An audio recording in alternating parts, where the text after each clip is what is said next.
Hi everyone, welcome to my channel. Today's recipe I'm going to be showing you how I make my smothered pork chops. So here I have some pork chops with the bone in. They've already been washed and cleaned.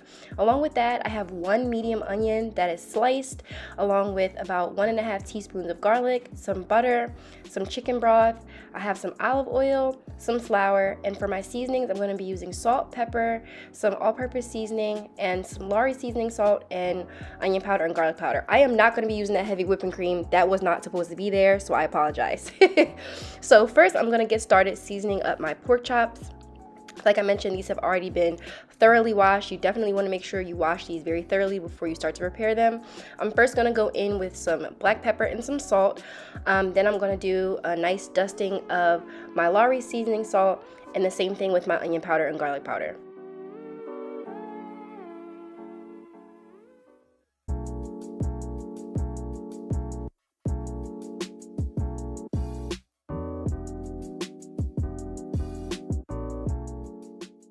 So here I'm just going to go ahead and flip all of my pork chops over so I can start seasoning up the other side. I'm just going to go in with those same exact seasonings that I used for the first side and season the second side as well. And after we are done seasoning the other side of our pork chops, we will move on.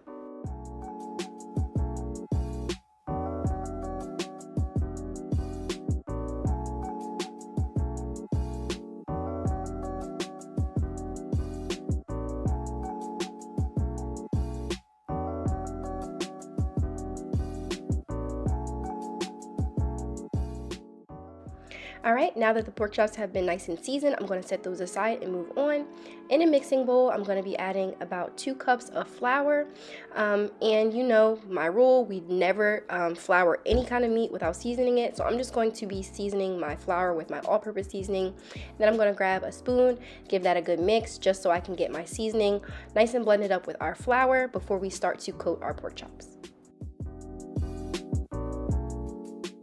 Alright, now that our flour has been prepared, it is time to start coating our pork chops. So, as you see me doing here, I just put my pork chop right in the flour, tossed it on both sides to make sure it's nice and coated, shake off any excess flour, and then leave it to set on a plate while you go through the rest.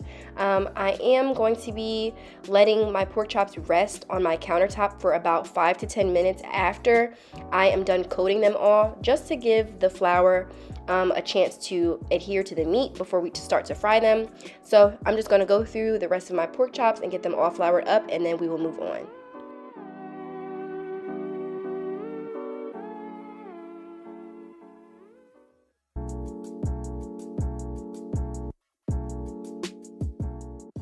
Alright, so this is my last one. I'm going to shake off the excess flour and move on. Guys, I apologize. I started this step and never hit record on my camera, but the only thing I did was I panned over to my stove. I had my pan heating at a medium-high heat. I coated the bottom with some olive oil, and then I just placed my first 3 pork chops in to start frying. If you place your pork chops in the oil and it does not start to fry immediately, that means your oil is not hot enough, and you need to take it back out and wait for your oil to come up to temperature before you start to fry them. You want an immediate fry when you put them in. I'm going to be frying these on both sides for about 5 to 6 minutes a piece. These are thinly sliced pork chops. If you have a thicker cut, you are going to need to adjust the cooking time. But like I said, 5 to 6 minutes on each side for a bone-in thin cut, and then about after 5 to 6 minutes, I'm gonna go in and start flipping them so we can get the other side fried up. You want to make sure you pay attention to those edges. If you see that the edges are starting to look nice and brown and golden, that means it is time to flip, which is exactly what I'm doing here. And then we are going to let them cook for another 5 to 6 minutes on the other side.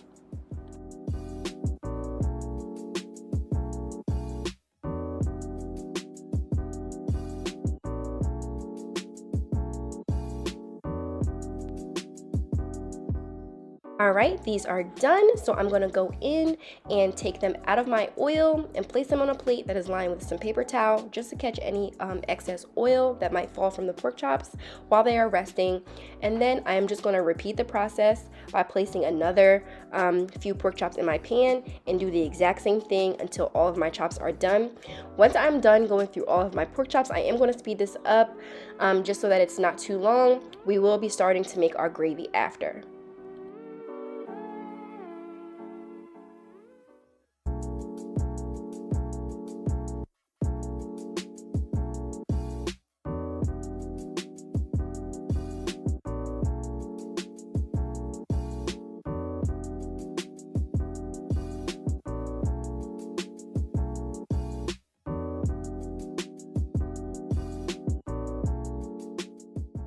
Alright, so this is my last batch. I'm going to go ahead and take these out of my oil, place them on a plate to rest with the other pork chops, and we are going to start making our onion gravy. So I have quite a bit of oil in this pan. We don't need that much, so I'm just going to grab a ladle and scoop some of this out, just so that I can have enough oil to make the gravy. This is a lot. So if you have a lot of oil still left over, just take some of it out and set it to the side. Along with the oil, I am going to be adding 2 tablespoons of butter. I'm going to let that melt down in my pan. As I've mentioned in previous videos, oil is for the non-stick factor. That butter is really for the flavor. And as you can see, we have some of those nice bits from when we fried those pork chops in this oil and butter mixture too, and that's going to enhance the flavor of our gravy. So along with the butter and the oil, I am going to be adding in the onions and the garlic, and we're just going to start sauteing these down. I sauteed these in my pan for about 4 or 5 minutes just to get those onions and those garlic nice and translucent and bring those flavors out into the oil before we start to move on.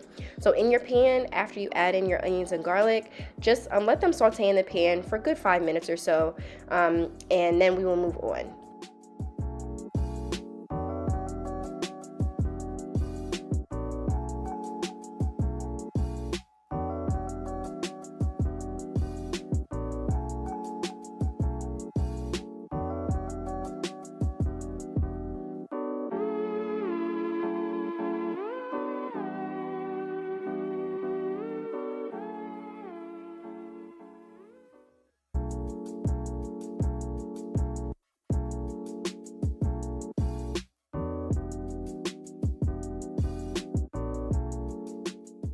Alright, it's been about 5 minutes, so moving right along, I'm going to be adding in 3 tablespoons of flour right into our pan. You just want to pour them right on top of the onions and the garlic, and I'm just going to get my tongs and mix this all around.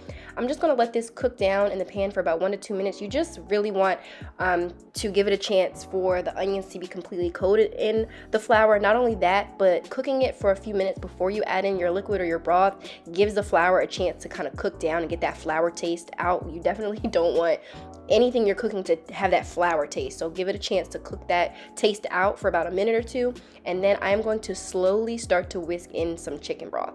So as you can see, it's a nice slow pour, and while I'm pouring, I'm whisking at the same time just to make sure I break down those clumps of flour. And this also lets me control the thickness that I want for the gravy. If you just pour all your liquid right in at a time, it might be too thin, it might be too thick, but if I pour it at a slow pace and whisk, I kind of control the thickness or the smoothness that my gravy comes out, and it just makes for a better gravy. If it's a little bit too thick, you can always add a little bit more liquid. If it's a little too runny, you can always add just a tiny bit more flour to thicken it up. But like I said, if you do it at a slow pace, you can kind of control having to fix any mistakes that you might make. So that's the nice consistency that I like. I'm just gonna let this sit on my stove and boil just to thicken it up. But before I do that, I am going to be seasoning up the gravy. It does have some of that flavor from those bits that were at the bottom, but we just want to make sure we enhance that flavor. So I'm just going to go in with a little bit of garlic powder, a little bit of onion powder, season that up a little bit, and I'm also going to season with just a little bit of my all-purpose as well.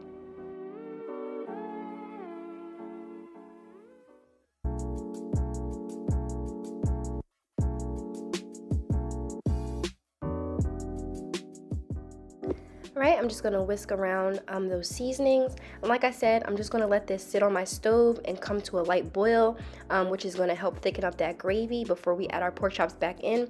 My stove right now is on a medium-high heat at about a 5.5, 6, so you don't want it to be too hot because this will thicken up and it will seize up the gravy, and you definitely don't want that. So after about 5 or so minutes, my gravy is nice and thick and silky, the texture that I like, the consistency that I like. So this looks good to me. I'm going to go ahead and start adding my pork chops into this gravy, and this is when it all starts to come together.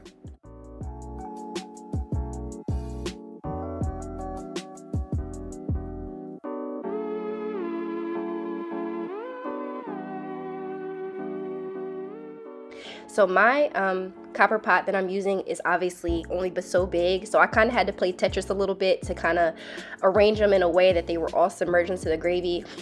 So you might not have to do this depending on how big or small your pot is, but I just kind of had to finagle it a little bit and move them around just so I can make sure that they were all nice and submerged. You want them all to be nice and coated in that gravy. And what I like to do is, after they're nice and coated and everything is all married together in the pan, I like to just put my pan on a very low heat at about a 2 and just let it sit for about 10 minutes on the stove. And this will allow the flavors from the gravy to grab onto the pork chops and the flavor from the pork chops to grab onto the gravy, and everything just comes together. So turn your stove down very, very low on a very low heat. Like I said, my stove was on a 2, and I just let this sit for about 10 minutes. And that was it. And after about 10 minutes on a nice low heat, while I let everything marry together in the pan, this is what I got. So this is my stove, just like I said, at a 2. You can see a nice soft bubble. It's not doing too much, and everything is kind of just sitting together in the pan. And this is when the flavor starts to come together real nice. And after about 10 minutes, this is the finished product, you guys. I paired it with some nice fluffy garlic mashed potatoes and some string beans.